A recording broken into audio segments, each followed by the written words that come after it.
Shakti Summits, Conversations and Connections, संवाद, बदलाव और प्रगति, एक नई ऊर्जा, दिशा और नई उम्मीद, बदलती कहानियाँ, बदलती सोच। नीति, दीपिका, हम लोगों के पास बड़े सारे इनपुट्स आ रहे हैं उसके लिए, हमारी 100 स्टोरीज के लिए, और उसमें मैं एक पैटर्न देख रही थी, तो मैं चाह रही हूँ कि आज हम उस पैटर्न के बारे में बात करें। तो जितने भी लोग, जितनी भी औरतें उसमें इनपुट्स अपने भेजती हैं, अपने क्वेश्चंस भेजती हैं, वो तीन थीम्स हैं जिन पे वो स्ट्रगल कर रही हैं। एक तो बहुत बिजी हूं, मैं बहुत काम करती हूँ, सारा काम मुझे ही करना पड़ता है, एक ये थीम है। दूसरा है मुझे कोई रिवॉर्ड नहीं मिलता, मुझे कोई रिकॉग्निशन नहीं मिलता, मुझे कोई मुझे कोई अप्रिशिएट नहीं करता। और तीसरा जो आता है वो है बड़ा स्टार्क कंपैरिजन आदमियों के साथ। उन लोगों की लाइफ ठीक है, उनके साथ ऐसा है, उनके साथ ऐसा है और मेरे साथ ऐसा है। तो मैं और द मैन, वो एक सेपरेशन, एक ये कि मेरे पास टाइम नहीं है, और तीसरा पैटर्न है कि मुझे कोई अप्रिसिएट नहीं करता, मुझे कोई अप्रिसिएशन नहीं मिलता। तो इसको हम किस तरह से, किस किस लेंस से एग्जामिन कर सकते हैं, जरा बताएं। मोनिका, ये ना मतलब इट्स अ कोइंसिडेंस दैट आप आज बात कर रहे हैं कि टाइम नहीं मिलता, इतनी बिजी है अपने लाइफ में कि 24 आवर्स में अगर आप देखा जाए तो एवरेज वुमन जो है वो 7 से 8 से 9 घंटे बल्कि ऑफिस में जाते हैं, और उसके बाद 6 से 7 घंटे आपके नींद के हो गए, 3-4 घंटे आपके अदर हाउस होल्ड चोर्स के हो गए, तो आपके पास जो एक्चुअल टाइम बचता है वो 1 से 2 घंटे बचता है। तो कल I was watching a movie La Dolce Villa, it is setting Italy की है। तो उसमें जो मुझे सबसे अच्छी बात उस मूवी की लगी, 3 कैरेक्टर्स हैं, they are old bakers and their only job is to come every morning and sit on the central fountain, और उसके बाद वो दिन भर सिर्फ क्या हो रहा है, लोग आ रहे हैं जा रहे हैं, mindlessly they are not doing anything, but they are just watching life pass by. They're making some observation, random observations about people who are crossing them. And in contrast, there's a mayor of that village who is running to do this and that. तो total contrast था। और उस movie का जो concept था, एक जो मुझे बहुत ही अच्छा लगा, the sweetness of doing nothing. तो ये मुझे लगता है कि अगर हम सब अपने लाइफ में ले आए, ये हम नीति जो हमारी एक्सपर्ट साइकोलॉजिस्ट है उनसे अगर समझे ये कॉन्सेप्ट और क्या फायदे है इसके, बिकॉज ये इतना प्रेवलेंट कॉन्सेप्ट अगर इटली में है तो हमारे यहाँ भी आई एम श्योर इंडिया में भी उसका कुछ इक्विवेलेंट होगा. I think let's go to नीति and understand what the concept is. Sweetness of doing nothing सुन के ही कितना जैसे दिमाग को आराम मिलता है, राइट? तो इसका कॉन्टेक्स्ट ये है दैट हमारी दुनिया बड़ी प्रोडक्टिविटी ओरिएंटेड हो गई है। It's a very probably corporate American kind of culture, और हमारा जो आजकल वर्क फोर्स का एक लाइफस्टाइल बन गया है कि बस दौड़ते रहो, भागते रहो। वही चीज जो मोनिका बोल रही थी कि now more and more women are in the work force, तो वो भी यही फेस कर रही है। और पूरे दिन की भाग दौड़ में हम ये सोचते रहते हैं कि अब मैं क्या अचीव कर लूं, मैं क्या काम खत्म कर दूं और एक तरह से सुपर वुमन बन जाऊं। और जो थोड़ी कॉन्शियस वुमेन है वो अपने लिए एक और छोटा सा नीश, एक अपने लिए वक्त निकालती हैं, जैसे आपने दीपिका कहा 1-2 घंटे का, कि वो उनका अपना एक टाइम होता है जिसको आजकल हम लोग मी टाइम बोलते हैं। और बट मी टाइम में आप शायद वो काम करना पसंद करती होंगी जो आपको अच्छा लगता है, जो आपको लगता है आपको थोड़ी सी राहत देगा, आपको थोड़ा रिलीफ देगा। पर क्या सचमुच वो जो मी या टाइम फिर है, ये वो भी काम होते हैं नीति जो आपको लगता है कि आपके वेलबींग के लिए जरूरी है, जैसे लोग उसमें एक्सरसाइज करना पसंद करते हैं या डांसिंग सीखना है, अगर किसी को शौक है, अपनी हॉबीज परस्यू करना चाहते हैं, तो I that is how they want to utilize that me time. ये सबको मी टाइम यानी कि आपको जो काम पसंद है आप वो करें, राइट? हम्म हम्म बट क्या ये me time is it equal to doing nothing? ये सवाल मैं आपसे पूछना चाहूंगी, इसके पहले कि इसका जवाब दूं। तो मोनिका, आपको क्या लगता है? तो मैंने तो अभी आप दोनों की बात सुनने के बाद, और मुझे जो मैंने शुरू में बात की थी कि जो 3 आम शिकायतें हैं हम महिलाओं की, कि तो मी टाइम जो है वो इसको किस तरह से सपोर्ट करता है। मुझे कुछ मतलब ऐसे ना कुछ लाइट दिख तो रही है, पर आई थिंक हमें उसको थोड़ा खोलकर और एक्सपैंड करके देखना चाहिए कि अगर मेरे पास ज्यादा मी टाइम है तो क्या मुझे वो फीलिंग जो है ना कि मैं बहुत ओवरवर्क्ड हूँ, मैं बहुत बिजी हूँ, मेरे पास टाइम ही नहीं है, अगर मैं मी टाइम को डेलिबरेटली कल्टीवेट करूँ तो ये जो ओवरवेल्म है कि लदा हुआ है मेरे ऊपर काम, तो उससे थोड़ी सी राहत मिल जाएगी। एक तो मुझे ये दिख रहा है। दूसरा मुझे ये भी दिख रहा है कि जो मेरी दूसरी शिकायत थी कि अप्रिसिएशन नहीं मिल रहा है दूसरों से। तो मैं काम भी बाहर वालों के लिए कर रही हूँ और मैं जो है अप्रिसिएशन भी बाहर से ही मांग रही हूँ। बाहर वालों से मेरा मतलब है मेरे से इतर, मुझसे अलग जो भी है वो बाहर ही है। मैं हाँ, ही हूँ राइट। अपना कोर। तो मुझसे अलग लोगों के लिए अगर मैं काम करूंगी तो मैं अप्रिसिएशन वहां से मांगूंगी। लेकिन अगर मेरे पास मी टाइम है तो शायद मेरे पास अपने आप से बात करने का टाइम होगा और मैं अपने आप को अप्रिशिएट कर सकती हूँ फिर कि अच्छा हाँ ठीक है। और फिर वो तीसरा एलिमेंट आता है कि कंपैरिजन। तो कहीं पे शायद वो कंपैरिजन का भी इसीलिए आता होगा क्योंकि a lot of women they envy the man's ability to switch off and just be. मैंने देखा है बहुत सारे लोगों को, आदमियों को, बिजी होते हैं, वो भी बहुत काम करते हैं, लेकिन जब उनको स्विच ऑफ करके अपने आप को, उनको मी टाइम जब चाहिए होता है, वो निकाल ही लेते हैं, किसी भी तरह से करें। तो मी टाइम बड़ी सही दवाई है।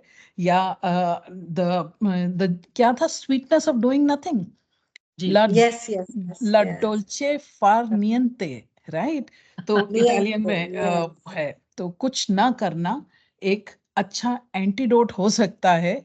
ये जो बिजीनेस, ओवरवेल्म, अनअप्रिसिएटेड फीलिंग और कंपैरिजन का जो जहर हमारे अंदर या हमारे अंदर भर रहा है या हमारे आसपास है, उसको उसकी काट जो है वो है the sweetness of doing nothing, थोड़ा सा मी टाइम। एक गोली मी टाइम की रोज खा लीजिए और आप सॉर्टेड है।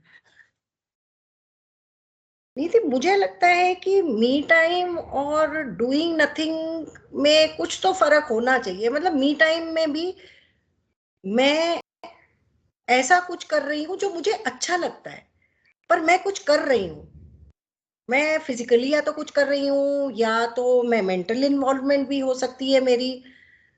तो मुझे लगता है कहीं तो कुछ फर्क होना चाहिए दोनों में। तो ओके, तो let me explain the difference. थोड़ा सुनने में महीन है, फाइन लाइन है, बट बहुत इंपॉर्टेंट डिफरेंस है। तो जब आप मी टाइम में होते हैं, when you are either following your passion या आप कुछ ऐसा कर रहे हैं जिससे आपको रिलीफ मिलता है, जिससे आपका एक इन्वॉल्वमेंट होता है, जो आप शायद किसी और के लिए नहीं कर रहे हैं, अपने हम्म लिए कर रहे हैं, सेल्फ एप्रिसिएशन के लिए कर रहे हैं। तो फॉर एग्जाम्पल, सपोज आप कुछ ड्रॉ कर रहे हैं या पेंट कर रहे हैं, and it is giving you that relax state of mind, और आप उसको आपका फोकस है कि मैं एक सुंदर सी ये पेंटिंग बना लूं अपने लिए, जो मैं यहाँ सजाऊंगी और ऐसे कलर लगाऊंगी।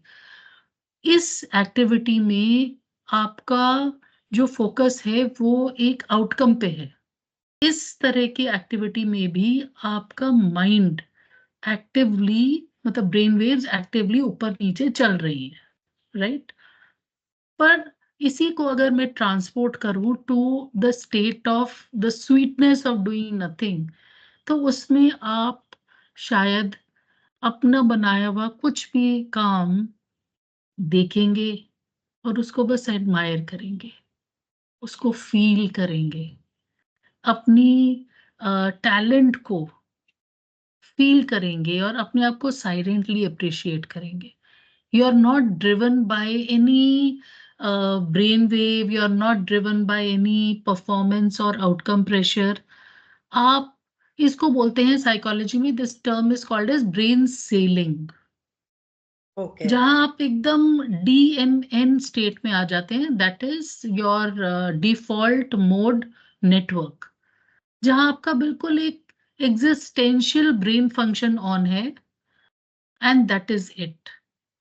तो आप नीति, कहना हाँ. चाह रहे हो नीति, if I have understood it correctly, that your basic body functions are happening, that वो तो इनवॉलंटरी होते ही हैं. involuntary है, मतलब you're not even focusing on your breathing or you're not focusing on, but you are just aware of your surroundings and you let your mind drift to whatever is coming to your mind. You're not consciously thinking about anything, but आपका mind drift कर रहा है, जहां आपके thoughts ले जा रहे हैं आप उनके साथ बहे चले जा रहे हो और आप टोटल रिलैक्स स्टेट में हो. एग्जैक्टली. ना आपकी कोई इंटेंशन है कुछ सोचने की, ना आप उसके थ्रू कुछ रिजल्ट पाना चाहते हैं. You are just like you are, okay, that's it. तो अब आपको वो ये यू आर सुन के वो स्वीटनेस फील हुई ना, तो वही है स्वीटनेस ऑफ डूइंग नथिंग. और मोनिका, आपने जो एक बात छेड़ी थी कि you see that lot of men are capable of achieving this state easily, तो उसका एक बहुत इंटरेस्टिंग एक्सपेरिमेंट था जहां एक मेल ब्रेन स्ट्रक्चर और एक फीमेल ब्रेन स्ट्रक्चर को स्टडी किया गया था. और एक्चुअली वो स्टेज पे एक्चुअल ऑर्गेनिक ब्रेन नहीं था, उसका मॉडल दिखाया गया. तो उसमें इंटरेस्टिंग पार्ट वाज कि वो जो डॉक्टर थे, ही वाज अ न्यूरोसर्जन, उन्होंने एक फीमेल ब्रेन खोला, पहले मेल ब्रेन खोला, सॉरी. एंड वो मतलब उसमें खाली था, वो जो स्कल था वो खाली था. he said these are men, you know, they can achieve nothingness so quickly because उनका brain can shut down faster, उनके न्यूरल कनेक्शंस कम होते हैं और एसेंशियल एक्टिविटीज के लिए डिजाइंड होते हैं. तो वो एक्सेसिव ना सोचेगा ना एक्सेसिव वो फालतू के, अपने मल्टीटास्किंग इसलिए मेन नहीं कर पाते हैं मेनी अ टाइम्स, मतलब to the level which women can. और फिर जब उसने वो फीमेल मॉडल खोला ब्रेन का, तो उसके अंदर तो everything like crazy was happening. And उसको वो छू के भी was like ouch, this is how the women's brain is. तो ये एक फिजियोलॉजिकल डिफरेंस भी है ब्रेन स्ट्रक्चर का, कि I think women need to consciously dive for this nothing. Men को मिल जाता है, औरतों को थोड़ा कोशिश करनी पड़ती है. image of a man's brain and a woman's brain, there is some truth to it. कुछ तो सच है ही उसमें कि औरतों के न्यूरल कनेक्शन ज्यादा होते हैं. मैंने एक बात बोली थी वो मुझे जम गई, वो थी एग्जिस्टेंशियल होने की बात. जब आप कर रही थी कि जब आप कुछ नहीं कर रहे होते हैं तब आप अपना एग्जिस्टेंशियल ट्रूथ रियलाइज करने के ज्यादा पास होते हैं.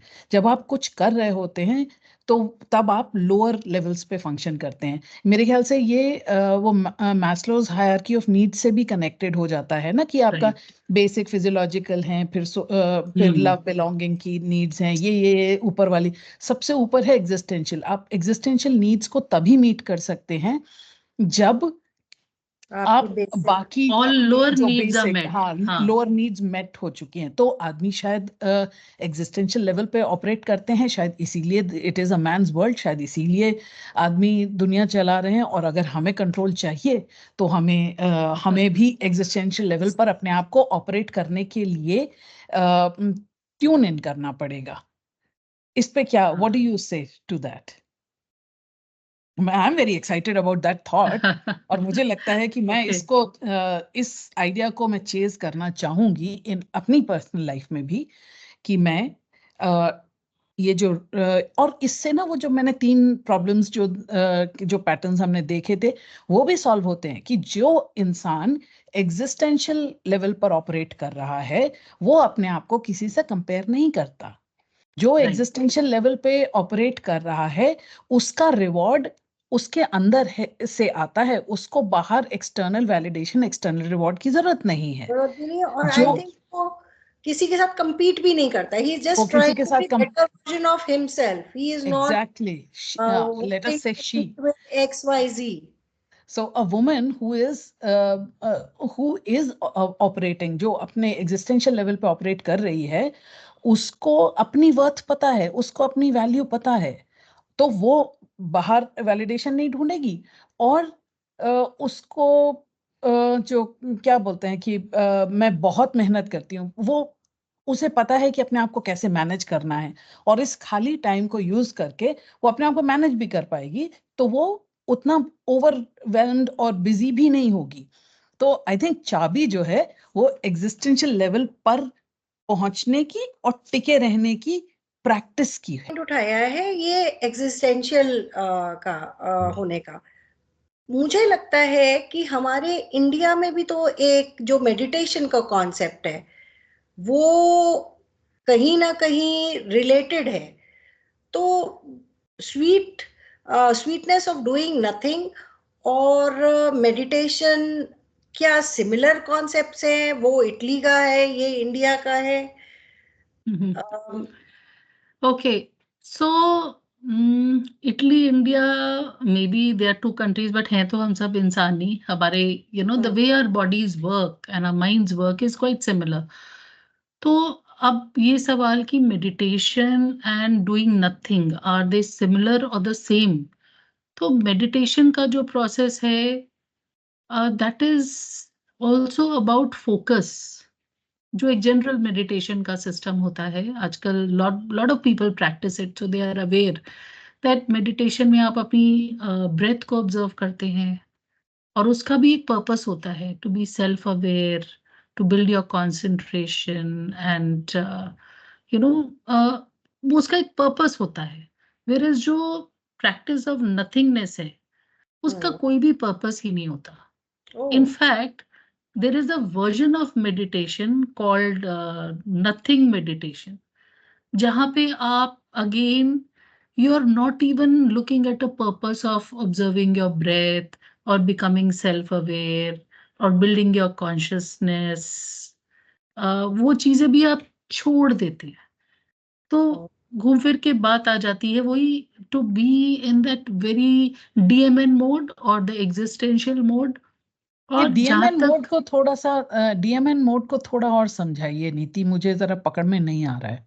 ओके, तो जैसे आप जानते हैं हमारा बॉडी का function is through different energy levels, और एक टिपिकल हमारा साइकिल होता है, एक्टिव आवर्स होते हैं, एक स्लीप आवर्स होते हैं, और हमारे न्यूरल नेटवर्क्स हैं, एक सेंट्रल नर्वस सिस्टम है, एक सिंपैथेटिक है, एक पैरासिम्पैथेटिक है, या हमारे शास्त्रों में योग में इसको जैसे बोलते हैं कि चंद्र नाड़ी, सूर्य नाड़ी।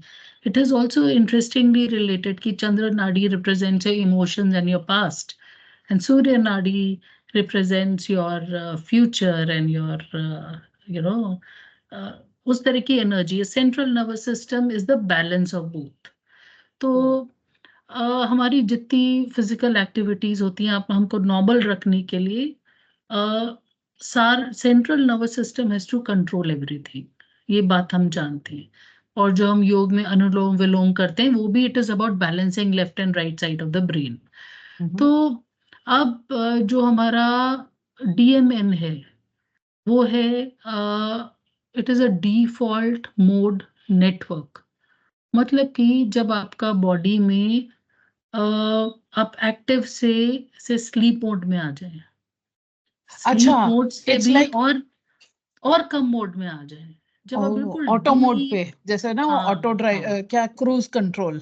हाँ, क्रूज कंट्रोल पे आप आ जाएं, तो वो आपका है कि आपका एकदम कॉग्नाइटिव सेलिंग हो रहा है। मतलब आप कॉन्शियसली ना कुछ सोच रहे हैं, ना कर रहे हैं, ना कोई कुछ भी अचीव करने की कोशिश कर रहे हैं।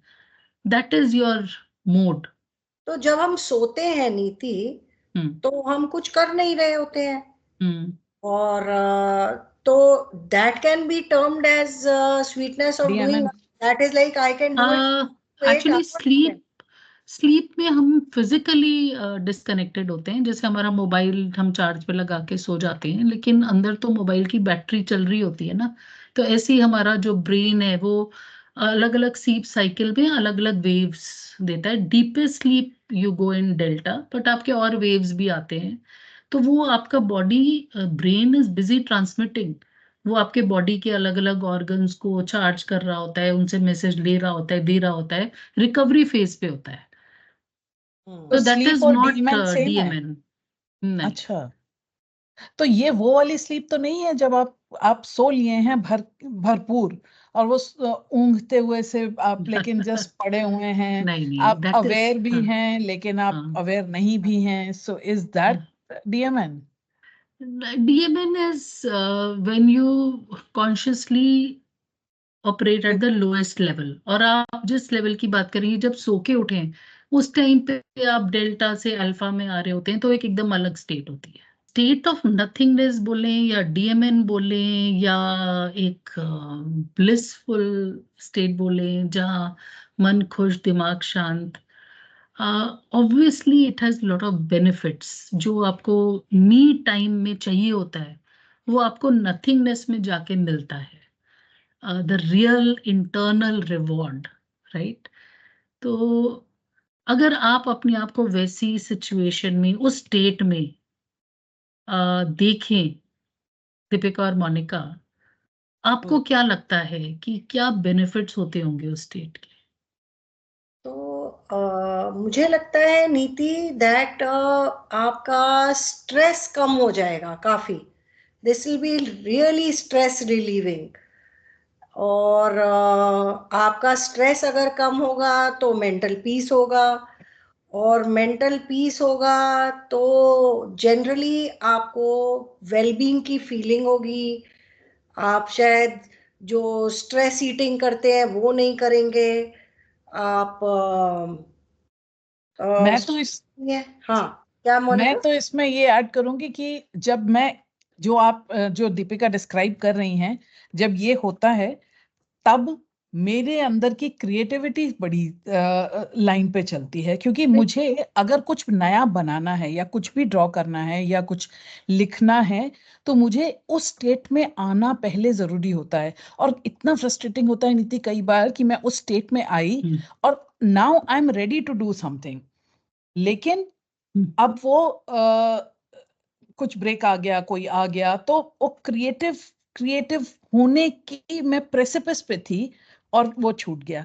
जैसे ये मेरे साथ होता था जब मैं when I was in a study job. Actually sold to the concept, जो कल तक मुझे एक मूवी में रैंडम सा थॉट लग रहा था, उसकी इतनी इंपॉर्टेंस है। तो I am going to practice this right from today.